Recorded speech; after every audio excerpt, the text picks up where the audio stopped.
Hello guys, Chris here, welcome back to another video. In this one, my friends, I'm going to be testing a GeForce RTX 4060 Ti 8GB model in Cyberpunk 2077 version 2.0, 1 actually, and the Phantom Liberty DLC. This one is the Founders Edition model of the card. We are running it with the latest Nvidia drivers, and I'm not manually overclocking it. You can see all of its specs right here in Tech Power-Ups. GPU 0 resizable bar is also enabled. Again, this is the 8GB model, and yes, it's a PCI Express 4.0 times 8 GPU. Over on the left, we're pairing it with the i5 13600K overclocked to 5.5 GHz and 32 GB of DDR5 6000 MHz RAM in dual channel. Let's get into it, shall we? Alright, first up, let's go over the settings. I'm starting at 1080p resolution using the high settings preset with no FSR and no motion blur and no depth of field and no film grade. Okay, this is it. Alright, look at this, my friends. It is looking great. You do not need those ray tracings and stuff like that, path tracings, to make the game look pretty. Cyberpunk 2077, even on high settings, looks really awesome.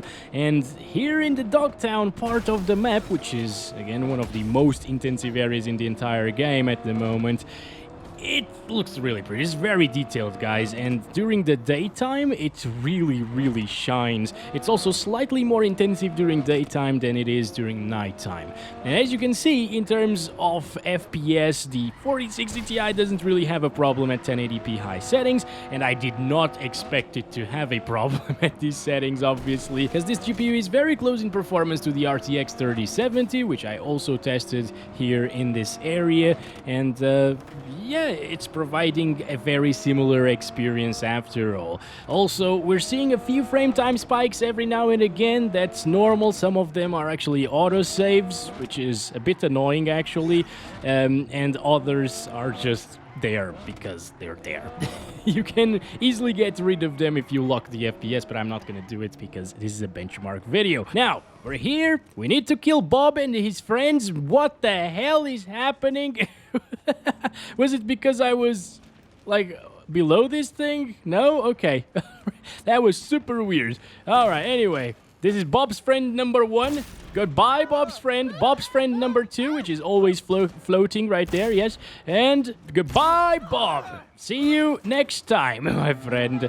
Actually, it's not our friend. All right, now let's make a little bit of a fight happen over here. Some explosions. And go into enemy fire. All right. Come on, we can do this, right? Oh, there's a big boy right here. Where is the biggest boy, actually, with the big gun? I want to grab it to kill all of the... Oh, la la. Okay. So, let's go. Hi, guys. How's it going? Just chilling here. Can you be my human shields, please? Thank you.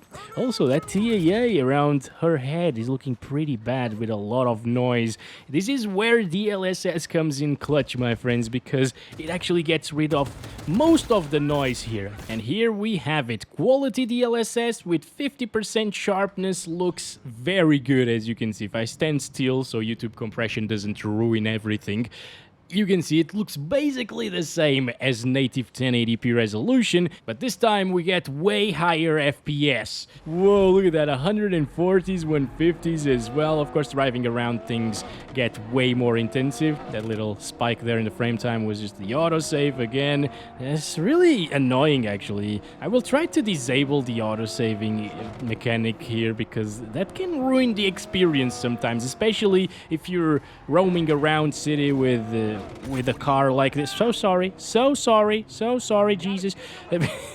Jesus, because of the T-pose he was doing. Anyway, DLSS quality actually makes for a CPU bottleneck, a very slight one, just like we saw with the RTX 3070, but yeah, it's there. The GPU usage is dropping into the 80% range at times, and that's very surprising to see because this is a 13600K overclocked to 5.5 GHz. It's not a slow CPU by any means. A 13700K will be a little bit faster, of course, and 13900K will be a lot faster. But this is still not what I'd call the perfect pairing CPU for something like the 4060 Ti. Maybe for like a 4070 or 4070 Ti.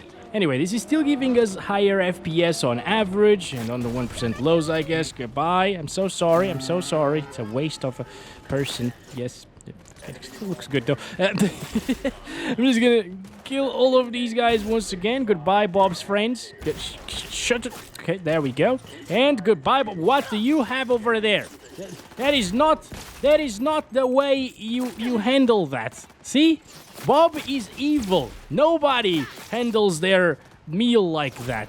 Actually, whenever you're walking around, not driving around fast through town, it gets around like 100 to 120 frames per second. Of course, over here we got a ton of NPCs, which is super CPU intensive, and it's dropping our GPU usage by a lot. Holy crap. But the good thing is, we actually have that frame generation stuff, and that frame generation stuff will make it so the CPU bottleneck is no more, and we get 99% GPU usage. At least it does that in a ton of titles. There we go. 99% GPU utilization, quality DLSS, and DLSS frame generation at the same time. And it's now a little bit...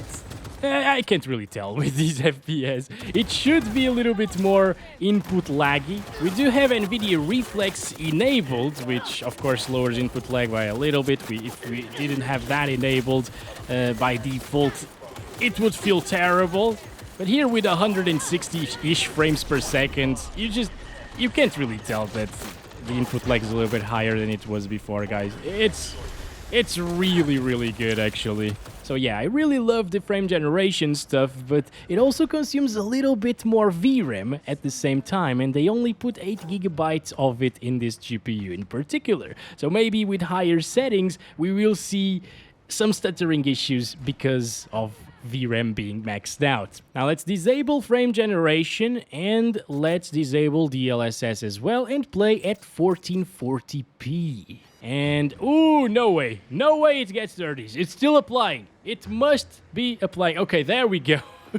Back to the 60s. That's more like it. Ooh, I was getting scared over there, my friends, but not to worry, not to worry. It still can provide a decent experience at 1440p high settings, although it will definitely drop into the 50s because, well, we're walking around and getting 60 frames per second. Finally got into the car, start counting our FPS right now, and okay, 59 there, 57, 56, 55, yep, okay. It's definitely slightly slower, I think, than the 3070 was over here. I think the 3070 got lows, not the 1% low value, because that's just crap, you know. But the minimum that I saw with that card was about like 55. And this one, well, we already saw it dropping to like 52, I think, on the minimum. So slightly slower of an experience, but overall it still feels okay if you're really looking forward to that 1440p native experience, which I feel like is just inferior to the DLSS experience, considering that DLSS will definitely put us above 60 FPS the entire time, while giving us pretty similar visuals, you know? So it's just not worth utilizing this without DLSS, and that's why I'm gonna go ahead and enable that right away. So quality DLSS at 1440p, here we have it, 80 FPS now. Way better than previously. Oh, come on. DLSS just changes the experience with the 4060 Ti at 1440p, and Nvidia doesn't really market this GPU as a 1440p GPU, and unfortunately in a ton of recent titles it doesn't really do a very good job at 1440p, let's be honest here. Cyberpunk is actually well optimized these days compared to the newer games that we've been getting this year, and that's a shame to see, because when the 3060 Ti came out in 2020 for the same MSRP of $399, it was playing games at 1440p all day long, high settings, ultra settings with 60 or more FPS.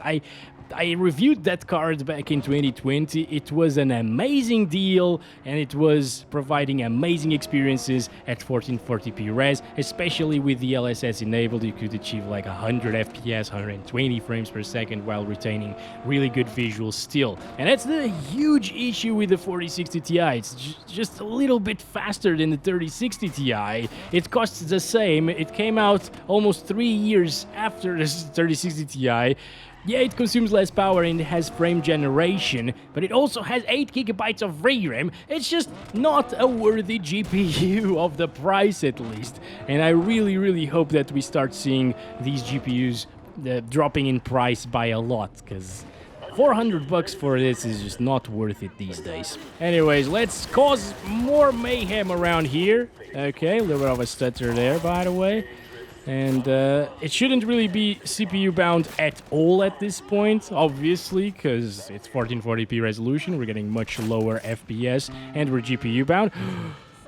Bob went away. We will need to kill all of these people in hopes to get Bob.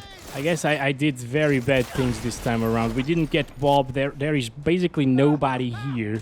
Where are the enemies? Where are all of the enemies that used to be here? I don't get it.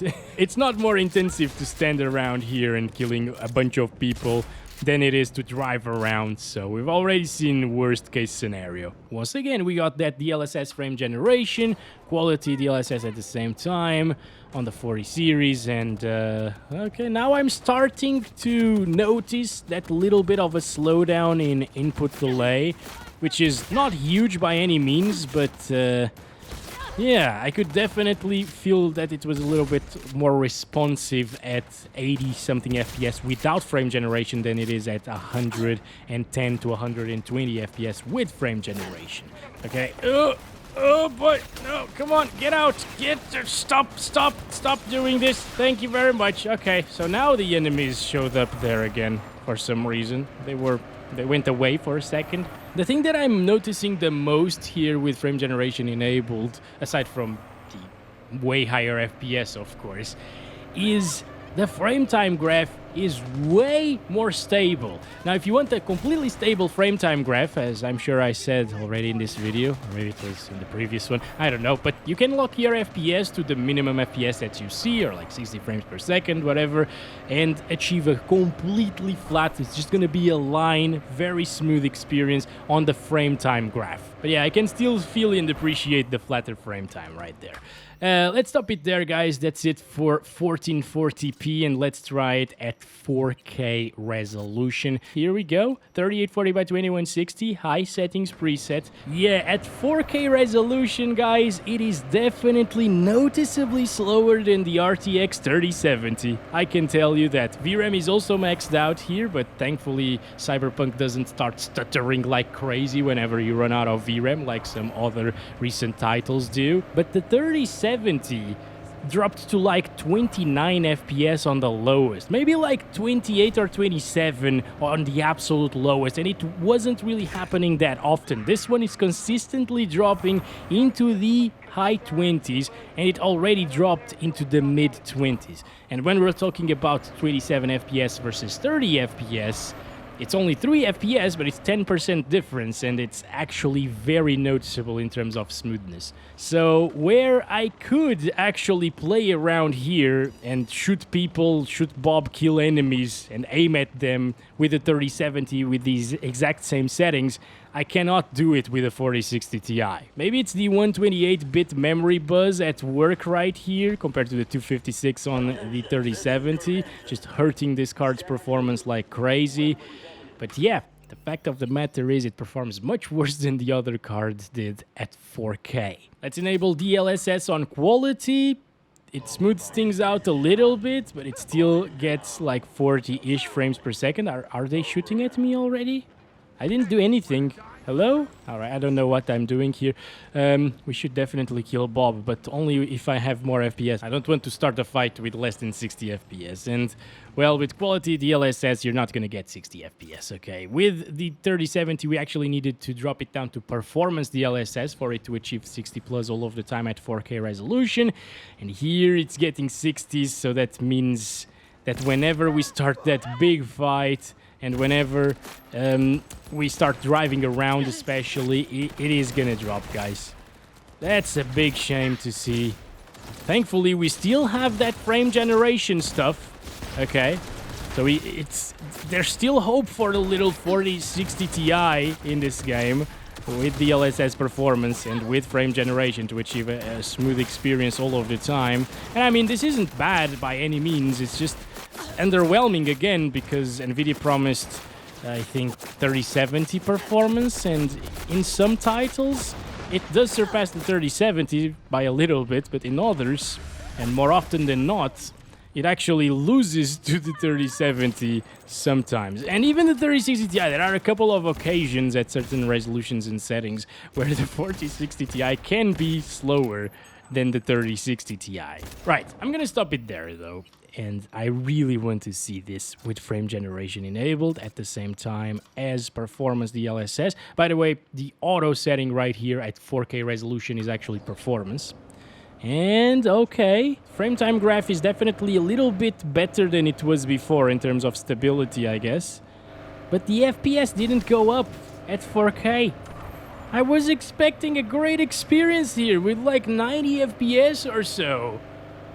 But no, we're here getting pretty much the same performance as before. So at this resolution, there is no point in having FG enabled. You get slightly higher FPS and it doesn't dip into the 50s anymore, but you also have added input lag because of FG, and yeah, the averages are almost the same. That's so weird. So 4K on a 4060 Ti is just not gonna happen very smoothly, at least. Alright, now we're playing at 1080p resolution using the Ultra Graphics preset with high textures. Still no DLSS at the moment. It enables FSR by default, so I'm gonna disable it, and I'm also gonna disable these settings right here. Okay, everyone, we're back here. Let's go ahead, start counting our FPS. This is Ultra settings this time around. Still reaches 100 FPS at times, which is nice, but okay, it's dropping already into the 60s. No, no, do not drop from 60. Are you serious? It's getting 50s at times. No way. Oh my god, 57 once again. Oh no. It does dip quite often into the 50s. Again, it's not the end of the world. It's still a playable experience and reasonable. But again, from a $400 GPU in 2023, I expected 1080p Ultra settings to be 60 plus FPS all of the time in pretty much every game out there coming this year, right? That's the least you can expect. Again, the 3060 Ti did 1440p high or Ultra at 60 or more back in 2020 when it released. Bob, you're next. Goodbye, sir. Dying in T-pose. That's probably why he keeps showing up again every single time and resurrecting, you know. Let's go. Kill all of these bastards. Oh, yes. Headshot, headshot. Good stuff. I can still definitely move my mouse around, my camera. Flick shot sometimes. Gotta get a little bit more used to that, of course. I'm not a competitive Cyberpunk player. I don't think those exist. But yeah, the experience is definitely very responsive and very smooth here, still. And it's only gonna drop, I guess, whenever you are driving around, which gets really intensive. Damn!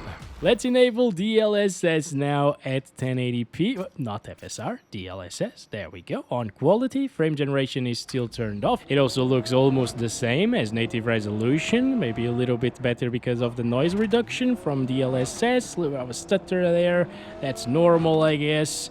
I'm really baffled that the CPU utilization is so high sometimes here. This is a 20-threaded processor, and it's being utilized up to like 80% at times. That's crazy.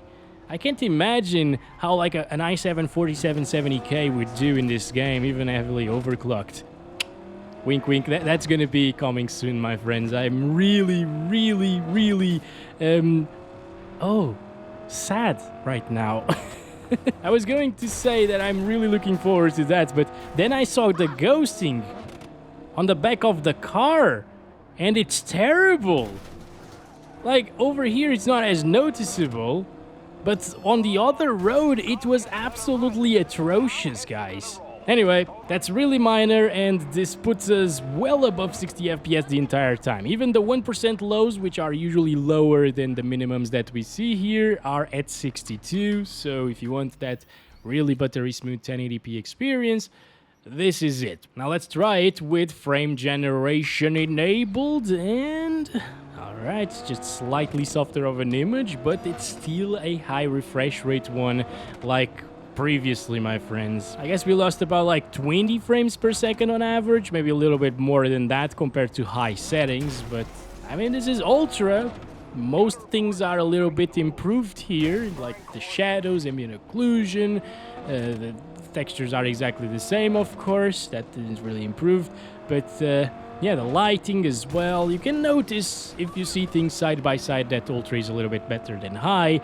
I would probably still play on High native resolution if you want the native resolution stuff, and Ultra without frame generation, with quality DLSS. But I mean, if you have that high refresh rate monitor, you want to take full advantage of it, it's still gonna look okay, and it's gonna deliver really high FPS for what it is. Alright, now we're at 1440p resolution using the Ultra settings without upscaler, and well, it's already dropping into the 50s. To no one's surprise, I guess, because it already dropped into the 50s at 1080p, so yeah. It's a little bit of a disappointment, especially when we compare it to the 3070. Jeez, it's actually dropping into the 30s. I did not expect that, dude. Oh boy. Okay, yeah, it's 37 at times. Jesus, Ultra settings is so intensive in this title. Holy. And of course in Dogtown, again, one of the most intensive, if not the most intensive area in this entire game. Why did you do that? I thought it was gonna be a little bit better. I don't really remember what the 3070 got, but I'm pretty sure, goodbye Bob, that it didn't drop into the... Oh my god, people look like zombies here. And why are they floating?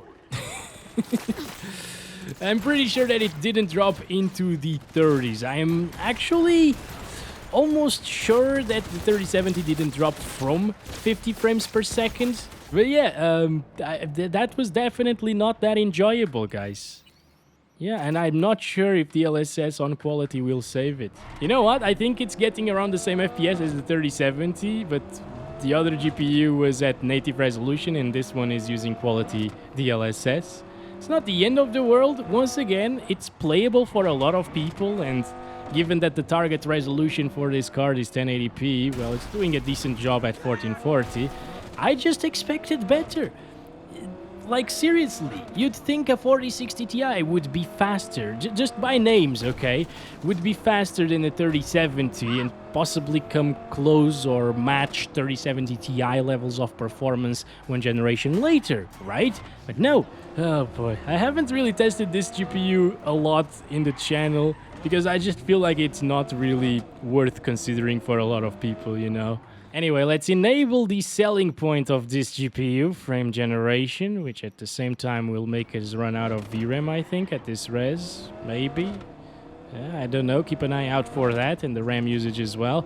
And here with frame generation, ultra quality settings, DLSS quality, it's pretty good. VRAM usage is slowly creeping up there, look at that, 7.9 gigs. This GPU should have had at the very least 10 gigabytes. Like for $350 with 10 gigabytes of VRAM, I'd be happier. Definitely. Okay, maybe it would be worth considering even, but at 400 with 8 gigs, it's hard. It's very, very hard to recommend and see value there. I'm gonna go as far as saying that I prefer this to the FPS dips into the 50s. So yeah, I would probably use these settings at 1440p, or maybe high. High was better, but if I absolutely needed ultra, I would use these settings. Okay, let's move on back to 1080p. I'm not going to bother testing 4K at the ultra settings because high was already very rough on the GPU. So 1080p ultra ray tracing is now the preset. I'm going to disable the DLSS first, so we're at native resolution. Disable these settings right here once again, and this is it. These are the ray tracing settings. Okay, all right, that's not terrible. It's getting 30s. See, this is probably a little bit better than what the 3070 did because the ray tracing cores on the 4060 Ti are third generation. But you can see it stutter quite a bit while we are just here jumping around, being kind of dumb, you know, as we do. Yeah, that frame time has some bigger frame time spikes, and the VRAM usage is already maxed out. This is native resolution 1080p ultra ray tracing, and VRAM usage is maxed out on an RTX 40 series GPU. Again, it should have had more VRAM to handle these things. Anyway, quality DLSS at 1080p resolution with ray tracing ultra preset definitely does drop our VRAM utilization considerably. Look at that, 7.2 gigs right now, around that. It already swapped some things into the RAM though, so it's not like 100% accurate, but yeah, it's definitely gonna lower your VRAM utilization and make performance a heck of a lot better than at native resolution. I believe driving around with the native resolution, no DLSS, would probably drop us from 30 FPS. Oh my god, that's terrible. It's filling up our VRAM buffer once again. I saw like 8.1 gigabytes, well, not 8.1, 8,192 megabytes. That's 8 gigabytes. I just say 8.1 because there's like an 8 and the 1 right there in the graph, so yeah. I thought that this game didn't really stutter that much whenever the VRAM usage was maxed out, but it kind of does whenever you're using ray tracing at the same time. I've seen that happening with other games as well. With RT, things tend to stutter a little bit more when you run out of VRAM, and that's what we're seeing here. 1% lows of 26. That's pretty terrible, even though the averages are actually all right. Now, just to give it a little bit of a chance, I'm gonna lock the frames to 40, okay, 40 FPS. And if we still see some stuttering, it's because, well, the VRAM can't really handle it, or the card. If it's a frame time, a flat frame time graph, it means that you can actually just lock your FPS and have a good experience. There's a little bit of a spike right there. Could have been an autosave. I didn't really notice that. But yeah, it's way more stable like this, as you can see. And let's try it with frame generation at the same time. Quality, let's go. Oh, and by the way, the ray reconstruction feature... Oh, the frame generation is going crazy because we got locked FPS. But yeah, the ray reconstruction feature is only available with RT Overdrive, which is extremely intensive, only good for like 4080, 4090, maybe 3090 and 4070 Ti, but yeah, definitely not ideal for these GPUs. 4060 Ti, 4070 even, kind of struggles a little bit.